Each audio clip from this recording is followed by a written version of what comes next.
wabarakatuh. Saya Irma Kirana Lestari, Prodi Ekonomi Syariah 3 semester 5. Selama pandemi COVID-19 yang melanda beberapa negara yang ada di dunia, ada beberapa ledakan ekonomi yang terjadi. Salah satunya adalah ledakan konten. Di video kali ini, saya akan membahas mengenai ledakan konten.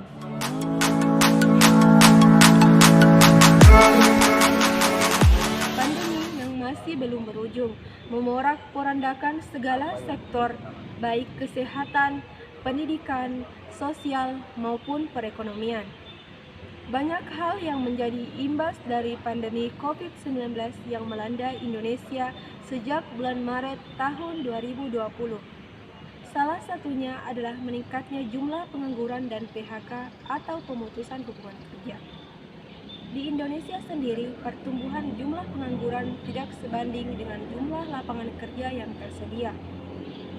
Selama pandemi, pola kehidupan dan perekonomian masyarakat berubah cukup drastis, menyebabkan banyak keterpurukan, himbauan untuk tidak sering keluar rumah atau bepergian, pedagang dibatasi, serta sistem belajar online yang kurang kondusif. Mungkin bagi yang tidak terlalu merasakan dampak dari COVID-19, ini hanyalah virus biasa. Tetapi bagi mereka yang kehilangan pekerjaan bahkan keluarganya, COVID-19 adalah cobaan berat dalam kehidupannya. Mau tidak mau, kita harus dituntun untuk tetap hidup dan berjalan berdampingan untuk mengatasi pandemi ini. Mencari jalan keluar agar senantiasa hidup seperti biasanya. Salah satunya adalah menjadi orang yang kreatif dan inovatif dengan memanfaatkan teknologi. Kaum muda atau lulusan baru kesulitan mencari pekerjaan karena banyak perusahaan meminimalisir anggaran bahkan mengurangi karyawan. Belum lagi mereka yang kesulitan ekonomi karena pekerjaan yang mengharuskan bertatap muka. Alhasil, pekerjaan yang bisa menjadi alternatif pilihan adalah menjadi pencipta konten atau konten kreator. Di zaman yang serba ada sekarang ini, siapa yang tidak kenal dengan gadget dan media sosial? Hampir semua orang memakai gadget dan bermain media sosial, dari yang muda hingga yang tua. Gadget sebagai alternatif komunikasi yang paling mudah digunakan, sebagai media penting siswa dalam sistem sekolah online bahkan pekerja, sebagai hiburan dan masih banyak lagi. Bagi yang tahu manfaat dari gadget dan media sosial selain sebagai hiburan, mereka berinovasi untuk berpenghasilan dari gadget tersebut. Mereka akan memanfaatkan dengan sebaik-baiknya apalagi di masa pandemi ini. Maraknya konten kreator yang bermunculan saat ini menunjukkan bahwa konten kreator menjadi salah satu acuan untuk berpenghasilan di masa pandemi. Di era disrupsi digital ini, media sosial memainkan fungsi penting sebagai alat untuk menggantikan dan menciptakan hubungan baru. Selain sebagai alat komunikasi, media sosial juga merupakan sumber hiburan yang populer, dan orang-orang yang membuat materi menarik ini dikenal dengan konten kreator. Konten kreator memiliki banyak ragamnya, tergantung media yang digunakan. Ada yang menggunakan konten video, audio, foto, dan bentuk lainnya sesuai dengan kreativitas oleh konten kreator tersebut. Mereka akan membuat konten apa saja, seperti prank, mengajarkan ilmu pengetahuan, menjelaskan sesuatu, memberikan tips, atau cara baru yang bermanfaat bagi publik. Konten-konten yang menarik itu sendiri sekarang tersebar di berbagai media sosial, tidak hanya di YouTube, tetapi ada konten kreator yang membagikan videonya baik di TikTok maupun Instagram. Banyak sekali tema-tema yang diusung oleh konten kreator untuk membuat kontennya menjadi paling menarik dan unik. Mulai dari video tutorial memasak, tutorial make up, video melukis, menyanyi, video saran-saran OOTD, dan tutorial hijab. video para artis yang membagikan kegiatan sehari-harinya, bahkan hingga konten mukbang atau makan dengan porsi yang besar. Banyak yang ditonton dan digemari oleh penonton. Itu merupakan bentuk yang konten kreator yang memahami pasar. Maka dari itu, banyak konten kreator yang terus berlomba-lomba dan berinovasi dalam mengunggah video-videonya. Hal tersebut tak lepas dari kelebihan-kelebihan yang dimiliki oleh konten kreator itu sendiri. Bahkan ada kutipan yang menyatakan skill is mother of segalanya, yang dimana orang-orang yang mempunyai keterampilan khusus punya privilege untuk lebih maju dan berkembang. Dari video konten yang diunggah tersebut dan memiliki penonton yang banyak dan nantinya berpeluang untuk menghasilkan uang. Konten kreator akhir-akhir ini semakin populer di tengah pandemi. Banyak yang menjadi konten kreator bukan hanya untuk mencari untung, melainkan menjadikannya sebagai hiburan, mulai dari kalangan anak-anak sampai kalangan orang dewasa.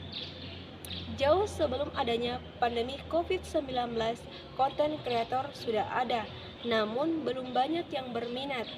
Tapi sekarang ini sudah banyak yang berminat menjadi konten kreator. Saat ini, banyak orang yang gandrung dengan konten YouTube maupun kanal-kanal lain di media sosial selama pandemi COVID-19 di tahun 2020. Pendaftaran konten kreator di Social Buzz meningkat hingga 3 kali lipat. Bahkan saat ini konten kreator sudah menjadi pekerjaan yang menjanjikan karena bisa menghasilkan pendapatan, baik melalui sponsor maupun iklan berdasarkan jumlah penonton atau pengikut. Kanal dengan 10 juta subscriber telah meningkat dari hanya 2 kanal pada tahun 2019 meningkat menjadi 19 kanal pada tahun 2020. Yang dahulunya yang kita ketahui hanya Ria Ricis dan Atta Halilintar, namun kini dengan bertambahnya menjadi 19 kanal muncullah nama-nama yang populer seperti podcast dari Deddy Corbuzier serta kanal-kanal game. Di Indonesia sendiri, lebih dari 80% pengguna internet menghabiskan waktunya untuk menonton konten video. Penonton Instagram Story meningkat hingga 6 kali lipat dan variasi jumlah hashtag bertambah menjadi 21%. Social media engagement juga meningkat hingga 61% dalam gelombang pandemi di awal tahun 2020 yang lalu. Dan sekarang yang paling populer adalah TikTok. Di mana-mana orang membuat TikTok, dan saat ini pengguna TikTok meningkat hingga 20% di tahun 2020 dan rata-rata menonton lebih dari 100 video dan membuka TikTok 5 kali sehari. Besar pembuat konten di dunia adalah generasi Z, yakni sekitar lebih dari 51%, dan sekitar 45,9% adalah generasi milenial. Ada 5 kategori konten yang banyak diminati oleh masyarakat selama pandemi COVID-19. Yang pertama, konten gaya hidup atau lifestyle, berkaitan dengan fashion, kecantikan, kesehatan, dan travel. Yang kedua yaitu konten kuliner. Yang ketiga, konten edukasi. Yang keempat, konten tips sehari-hari. Dan yang kelima adalah konten video memasak. Saat ini menjadi penyedia atau pembuat konten adalah pekerjaan yang mempunyai peluang yang besar. Sebabnya, peluang ini bisa menampung anak-anak muda untuk terus berkreasi selama pandemi COVID-19. Di sisi lain, menjadi konten kreator juga menjadi tantangan karena membuat konten tidak semudah yang seperti yang kita bayangkan. Jika kurang mengetahui strategi dan kurang berkreasi, maka akan sedikit penonton dan pengikut yang terjaring. Hal ini membuat potensi konten yang menghasilkan keuntungan juga semakin kecil. Kunci sukses di era digital saat ini adalah kemampuan membuat konten yang bisa menarik perhatian banyak orang. Bagi orang-orang yang kreatif, mereka mampu membuat konten-konten yang menarik dan bermanfaat. Namun, bagi yang tidak cukup kreatif, tak jarang mereka membuat konten dengan rekayasa dan menonjolkan sensasi. Tak peduli konten yang diunggah itu merugikan orang dan bernilai negatif. Bagi kelompok ini yang penting konten itu viral, sedangkan pengunggah konten jenis ini mau menghalalkan segala cara, termasuk membuat konten kebohongan dan memviralkan. Rekayasa konten dilakukan oleh sejumlah pengguna media digital demi mendapatkan konten yang unik, aneh, atau ekstrim. Demi konten, orang rela menempuh bahaya. Munculnya beberapa kasus kematian karena foto selfie sering terjadi. Demi foto selfie yang spektakuler, orang-orang akhirnya mati terjebur di jurang, jatuh dari gedung, tertabrak kendaraan, dan beberapa ragam kasus kematian yang dipicu oleh foto selfie. Rekayasa konten dapat berupa kebohongan, konten-konten palsu, dan rekayasa cukup meresahkan masyarakat. Sementara, tak semua masyarakat mampu memilih, memilah, dan menilai mana konten yang berdasarkan realita dan mana pula yang abal-abal. Yang benar dan yang palsu tercampur menjadi satu dan sulit untuk dibedakan. Pengguna media digital dituntut untuk pintar dalam memilih mana konten yang layak dan mana yang harus dihindari. Tak sedikit orang ingin terkenal dan populer dalam waktu yang singkat. Segala cara akan ditempuh untuk terkenal dan memiliki banyak pengikut.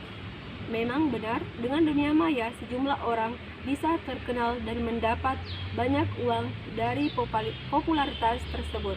Maka tak heran jika banyak orang yang mencari perhatian dengan merebut pengikut atau followers, mengemis subscriber, berharap mendapatkan like, komen, dan beragam respon yang baik dari khalayak. Adapun 8 tips menjadi konten kreator. Yang pertama, rajin membaca. Nampaknya tips ini sepele, tetapi ini tips terpenting bagi seorang konten kreator. Dengan membaca, seseorang akan lebih peka dan cepat menemukan ide serta meningkatkan jumlah kosakata secara cepat. Yang kedua, rajin menulis ide. Ide biasa muncul dari mana saja. Segeralah catat ide yang datang. Ide atau pemikiran yang selintas ini bisa jadi menginspirasi banyak tulisan lain yang muncul belakangan. Yang ketiga, pelajari audiens. Hendaknya kita mempelajari segmentasi dan psikologis pembaca akan sangat penting. Yang keempat, tekun dan berkomitmen. Rata-rata konten kreator sukses menulis dan mengupload 10-15 tulisan per hari. Selain mengasah kemampuan menulis, ini juga salah satu cara meraih paid views. Yang kelima, ramah media sosial atau medsos. TikTok, YouTube, Instagram, Twitter, Facebook adalah sumber ide yang paling laku dijual. Ramalah pada media sosial jika ingin menjadi konten kreator yang handal. Yang keenam, disiplin menulis. Tetapkan waktu dalam menulis dan tetap konsisten. Yang ketujuh, jangan alergi dengan tulisan receh. Mengacu pada tingkat literasi di Indonesia, tulisan ringan masih memiliki pasar tersendiri. Maka menulis tulisan ringan tidak diharapkan dalam dunia konten kreator. Yang kedelapan, jangan malas membuka konten tetangga. Melihat atau mempelajari dari konten kreator yang lain dan juga melakukan pelajaran dengan melihat konten milik orang lain dengan membandingkan milik sendiri akan membuat kita mengetahui kekurangan dan kelemahan dari konten yang kita miliki sendiri. Itulah tadi mengenai ledakan konten.